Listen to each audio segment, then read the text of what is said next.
Hello everyone, this is Swastik and you are watching college guide. आज की इस video में बात करने वाले हैं उन सभी बच्चों के लिए जिनका सेकंड मेरिट लिस्ट में किसी भी कॉलेज में अलॉटमेंट नहीं आया, या फिर वैसे बच्चे जिन्होंने सेकंड मेरिट लिस्ट में भी स्लाइड अप का इस्तेमाल किया। वैसे तो इस बार एक ही बार स्लाइड अप का इस्तेमाल करना था, लेकिन पाटलिपुत्र यूनिवर्सिटी ने दोबारा से उन सभी बच्चों को भी मौका दिया कि जिन्होंने फर्स्ट मेरिट लिस्ट में स्लाइड अप का इस्तेमाल कर लिया था, वो भी दोबारा से सेकंड मेरिट लिस्ट में स्लाइड अप का इस्तेमाल कर पाए हैं। तो इस बार ऐसा हुआ है कि दोबारा से स्लाइड अप का इस्तेमाल हो पाया। तो जाहिर सी बात है, दोनों ही केसेस में आप लोग इंतजार कर रहे होंगे थर्ड मेरिट लिस्ट का, और थर्ड मेरिट लिस्ट के इंतजार में साथ साथ ये भी इंतजार होगा कि कट ऑफ कितना जा सकता है। ये सवाल तो जरूर होगा। आज की इस वीडियो में हम यही डिस्कस करेंगे कि थर्ड मेरिट लिस्ट में कितना जा सकता है कट ऑफ, या फिर कितना कम हो सकता है कट ऑफ पिछले कंपैरिजन में। इससे पहले बता देता हूँ कि शुरुआत में जब सेकंड मेरिट लिस्ट जारी होने वाली थी, तो उससे पहले मैंने एक वीडियो डाला था जिसमें मैंने सेकंड मेरिट लिस्ट में कट ऑफ कितना जा सकता है उसके ऊपर सारी डिस्कशन की थी, और उस वीडियो की एक्यूरेसी लेवल लगभग 100 के आसपास ही रही थी। काफ़ी अच्छा एक्यूरेसी लेवल भी था, जैसा मैंने बताया था उसी के आसपास कट ऑफ रहा, और उस पर आपका रिस्पांस भी काफ़ी अच्छा आया। तो आपको टेंशन लेने वाली बात नहीं है। पिछले सारे अनुभव का इस्तेमाल करते हुए, कट ऑफ को देखते हुए, उन सभी को ध्यान में रखते हुए इस बार थर्ड मेरिट लिस्ट का कट ऑफ कितना जा सकता है इसको हम प्रिडिक्ट करने की कोशिश करेंगे, और उसका एक्यूरेसी लेवल भी काफ़ी अच्छा होगा, हम यही आशा करते हैं।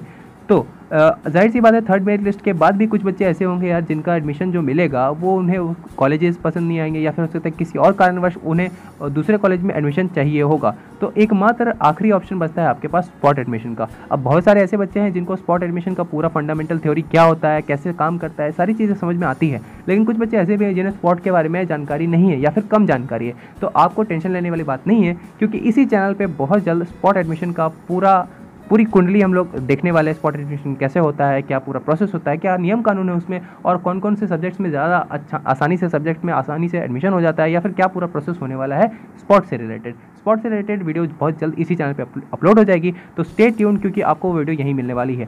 वापस लौटते हैं अपने टॉपिक के ऊपर कि थर्ड मेरिट लिस्ट का कट ऑफ कितना जा सकता है। अब वैसे तो सेकंड मेरिट लिस्ट पे भी मैंने प्रेडिक्ट किया था जैसा कि, तो उसके समझो कि थोड़ा बहुत ऊपर नीचे लेकर के सब चीज़ें बाकी सेम रही थी। वैसे ही थर्ड के बारे में मैं बता देता हूँ कि कट ऑफ जो रहेगा वो इस बार थोड़ा ज़्यादा गिर सकता है, क्योंकि सेकंड के मुकाबले थर्ड थोड़ा ज़्यादा, जैसे कि फर्स्ट के मुकाबले सेकंड थोड़ा ज़्यादा, उसके बाद सेकंड के मुकाबले थर्ड थोड़ा ज़्यादा कट ऑफ कम होता है। तो सब्जेक्ट वाइज चलते हैं, हम लोग देख लेते हैं कि किस प्रकार कट ऑफ कम हो सकता है।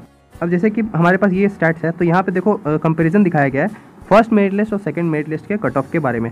अब हम देखेंगे सबसे पहले तो यहाँ पे जैसे कि इंग्लिश ऑनर्स का है, तो इंग्लिश ऑनर्स का फर्स्ट कट ऑफ में गया था 80.80, और सेकंड कट ऑफ में इंग्लिश में गया 72। तो इंग्लिश जो है अच्छा एक फेवरेबल सब्जेक्ट है और काफ़ी ज़्यादा बच्चों के द्वारा चुना जाता है, इसलिए इसका कट ऑफ थोड़ा सा हाई रहता है। अब यहाँ पे 8 के आसपास गिरा है, वैसे ही सेकंड मेरिट लिस्ट में जैसे 8 के आसपास गिरा है, थर्ड मेरिट लिस्ट में भी 8 से 10 या फिर 12 तक भी गिरने के चांसेस हैं। अब वो डिपेंड करता है कि सीट की अवेलेबिलिटी क्या है। अगर आप एएन कॉलेज में इंग्लिश की बात कर रहे हैं तो एएन कॉलेज में 8 से 10 के आसपास गिर सकता है। वहीं अगर आप किसी ऐसे कॉलेज में कंसिडर करेंगे इंग्लिश को जहाँ पे उसकी बिल्कुल भी वैल्यू नहीं है, मतलब वहाँ पे बहुत कम बच्चे उस सब्जेक्ट में एडमिशन लेते हैं, वहाँ पे 12 से 14% के आसपास भी गिर सकता है कट ऑफ। वहीं बात करें अगर जैसे कि हम सेकंड में ले लेते हैं हिस्ट्री को, तो हिस्ट्री भी एक काफ़ी पसंदीदा सब्जेक्ट रहता है, काफ़ी बच्चे इसमें अप्लाई करते हैं। इसका फर्स्ट मेरिट लिस्ट में 8460 के आसपास कट ऑफ रहा था। वहीं सेकंड मेरिट लिस्ट में हिस्ट्री का जो कट ऑफ गया था वो 7920 के आसपास था, जो कि बिल्कुल 5 के आसपास ही है। तो समझ लो हिस्ट्री भी एक काफ़ी फेवरेबल सब्जेक्ट है, और काफ़ी ज़्यादा बच्चे इसमें अप्लाई करते हैं। आर्ट्स वाले तो ज़्यादातर बच्चे हिस्ट्री में ही रहते हैं। तो हिस्ट्री का कट ऑफ केवल 5% फर्स्ट से सेकंड में गिरा था। और अगर थर्ड की बात करें तो थर्ड मेरिट लिस्ट में भी हिस्ट्री का कट ऑफ लगभग 6 से 8 के आसपास ही कम होने के चांसेस हैं, जैसा कि मुझे लगता है। इसी प्रकार अगर सेकंड बात करें मैथमेटिक्स की, आपको दिखा देता हूँ उसका भी कट ऑफ कितना जा सकता है। यहाँ पे हम देख रहे हैं दूसरा स्टैट, जहाँ पे बाकी सारे जो बचे हुए सब्जेक्ट्स हैं उनके बारे में बताया गया है। एक सेकंड आपको मैं दिखा देता हूँ। यहाँ पे जैसे कि हमने देखा मैथमेटिक्स का जो फर्स्ट मेरिट लिस्ट का कट ऑफ है वो 86.33 है, काफ़ी हाई रहा इस बार मैथमेटिक्स में। बच्चों को जिनको एडमिशन चाहिए था उन्हें बहुत काफ़ी प्रॉब्लम भी हुई, क्योंकि बहुत सारे ऐसे बच्चे हैं जिन्हें अपना मनपसंद कॉलेज नहीं मिला। अगर मनपसंद कॉलेज थर्ड मेरिट लिस्ट के बाद भी नहीं मिलता है तो आपको स्पॉट में एक चांस बचता है। वो कितना रिस्की कितना सेफ है, सारी चीज़ें आपको पता चलेंगी उसी वीडियो में, बहुत जल्द वो चैनल पर अपलोड हो जाएगी। ठीक है, वापस लौटते हैं टॉपिक पे। देखो मैथमेटिक्स की बात करें सेकंड मेरिट लिस्ट में तो वो 82.40 रहा, फर्स्ट में 86.30 रहा।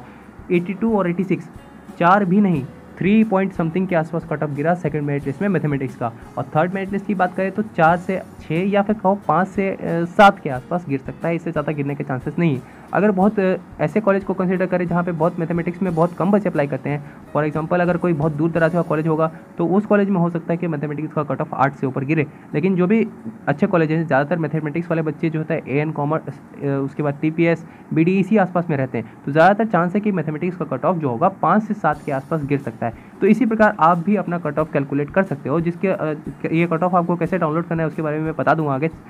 कट ऑफ कैलकुलेट करते वक्त ध्यान रखने वाली बात ये है कि आपको सबसे पहले देखना होगा कि जो सब्जेक्ट आप जिस भी सब्जेक्ट में आपने अप्लाई कर रखा है, फॉर एग्जांपल अगर हिस्ट्री या मैथमेटिक्स है, तो ऐसे सब्जेक्ट्स जो होते हैं वो बहुत हाई डिमांड में सब्जेक्ट रहते हैं। इन सब्जेक्ट का कट ऑफ जो होगा वो लगभग 5 से 7 या फिर 8 मैक्सिमम गिर सकता है। इससे ज़्यादा गिरने के चांसेस बहुत बहुत रेयर होते हैं, समझ रहे हो। वो सीट्स की अवेलेबिलिटी या फिर जितने बच्चों ने अप्लाई किया है उसको ध्यान में रखते हुए देखा जा सकता है। बात करें सेकंड की, तो दूसरी कैटेगरी में वैसे सब्जेक्ट्स आते हैं जो 50-50 के रेशियो में रहते हैं। जैसे कि इसमें हम कॉमर्स के कुछ सब्जेक्ट को ले सकते हैं, इकोनॉमिक्स हो गया, सोशियोलॉजी को ले सकते हैं हम। इसमें ऐसे सब्जेक्ट्स वो होते हैं जहाँ पे बच्चों ने, ऐसा भी नहीं है कि बहुत भीड़ पड़ी हुई है इसके पीछे, या फिर ऐसा भी नहीं है कि बिल्कुल ही यहाँ पे सीट्स का अकाल पड़ा हुआ, मतलब बहुत कम बच्चे ने अप्लाई कर रखा है। वैसे सब्जेक्ट्स का कट ऑफ जो हो सकता है कि 8 के आसपास तक जा सकता है, समझ रहे हो। 7, 8 या 9 के आसपास तक इसका कट ऑफ गिरने के चांसेस रहते हैं। वही बात कर रहेगा थर्ड कैटेगरी की, जैसे कि हिंदी हो गया, उर्दू हो गया, या फिर बॉटनी हो गया, जूलॉजी हो गया। ऐसे सब्जेक्ट्स जो होते हैं वो कम फेवरेबल होते हैं, क्योंकि इस सब्जेक्ट्स के बहुत सारे कॉलेजेस में सीट खाली ही चलती रहती है और कम बच्चे इसमें अप्लाई भी करते हैं। तो वैसे सब्जेक्ट्स का कट ऑफ जो है वो 8 के बियॉन्ड भी गिर सकता है। 8 से 10 के आसपास आप इसको कंसिडर कर सकते हो कि इसका कट ऑफ जाएगा, क्योंकि वैसे थर्ड मेरिट लिस्ट है इसलिए आप यहाँ तक 8 से 10 कंसिडर कर सकते हो। अगर सेकंड मेरिट लिस्ट की बात होती तो ये इतना ज़्यादा नहीं जाता। सो ये पूरा सिनेरियो रहने वाला है। अब देख लेते हैं कि आप खुद से कट ऑफ लिस्ट कैसे डाउनलोड कर सकते हो, सेकंड मेरिट लिस्ट वाली, और उसके बाद आप कैसे इसको अपने हिसाब से कैलकुलेट कर सकते हो। सर्वप्रथम तो आपको पाटलिपुत्र यूनिवर्सिटी की ऑफिशियल वेबसाइट पे आना होगा। उसके बाद थोड़ा सा जैसे ही स्क्रॉल डाउन करोगे तो आपको यहाँ पे एक एडमिशन पोर्टल दिख रहा होगा। ये पोर्टल ही आपका पूरे टाइम साथ ही रहेगा। इसी के दौरान इसी के साथ से आप पूरा अपना एडमिशन का प्रोसेस कंप्लीट करने वाले हो, तो इसी पे आपका सारा काम होने वाला है, ठीक है। उसके बाद जैसे ही आप थोड़ा सा ऊपर करोगे, इसको स्क्रॉल डाउन करोगे, तो यहाँ पे आपको एक सेक्शन दिख रहा होगा जहाँ पे मार्केट टूल का इस्तेमाल करते हुए 2-3 चीज़ें डाली गई हैं। अब यहीं पे आपको दिख रहा होगा सेकंड मेरिट लिस्ट का कट ऑफ आ जाएगा। इसके बाद वैसे SMD कॉलेज का जो है, जिन भी बच्चों ने वहाँ पे एडमिशन लिया है वहाँ पे दिक्कत हो गई है, बहुत सारे सब्जेक्ट्स को वहाँ पे बैन कर दिया गया, मतलब हटा दिया गया, क्योंकि वहाँ पे सारी चीज़ें फॉलो नहीं हो रही थी ठीक से, ठीक है। ये अपडेट है। उसके बाद UG में आपका सेकंड मेरिट लिस्ट का कट ऑफ यहाँ पे आपको दिख रहा होगा। इसको आप इस व्यू कट ऑफ के ऊपर क्लिक करके डाउनलोड कर सकते हो। डाउनलोड करने के लिए आपको इसके ऊपर क्लिक करना होगा। जैसे ही आप इसके ऊपर क्लिक करोगे, तो वैसे मैंने पहले ही डाउनलोड कर रखा है, आपको उसके ऊपर आके डाउनलोड करना होगा। डाउनलोड करने के बाद आपको ये कुछ इस प्रकार का पूरा इंटरफेस दिखने लगेगा। अब इसी कट ऑफ में आप अपना ध्यान रख सकते हो कि सब्जेक्ट और कॉलेज को ध्यान में रखते हुए कैसे कैलकुलेट करना है। मैंने बता दिया वीडियो में शुरुआत में ही कि आपको कैसे कैलकुलेट करना है। इन चीज़ों को आप ध्यान में रखते हुए अपना भी कट ऑफ कैलकुलेट कर सकते हो कि आपका सेकंड मेरिट लिस्ट के बाद थर्ड में किस कॉलेज में कितना कट ऑफ जा सकता है। इसके बाद भी सेकंड मेरिट लिस्ट के बाद भी थर्ड मेरिट लिस्ट के बाद भी बहुत सारे ऐसे बच्चे होंगे जिनका एडमिशन जो होगा जिस भी कॉलेज में इसमें हुआ होगा या फिर अलॉट किया गया होगा, उन्हें वो कॉलेज पसंद नहीं होगा। तो जाहिर सी बात है आपके पास लास्ट ऑप्शन बचता है स्पॉट एडमिशन का। तो स्पॉट एडमिशन कितना सेफ है, कितना सही नहीं है, या फिर जो भी उसके बारे में जानकारी होगी वो आने वाली वीडियो में आपको सारी चीज़ें समझ में आ जाएगी। एक डिटेल वीडियो इसी चैनल के ऊपर आपको मिल जाएगी। आशा करता हूँ आपको वीडियो पसंद आई होगी। अपने हिसाब से लाइक डिसलाइक कर लेना। कोई सवाल या सुझाव हो तो नीचे कमेंट सेक्शन में आपका स्वागत है। मिलता है फिर किसी अगली वीडियो में। Till then stay connected, stay updated with college guide.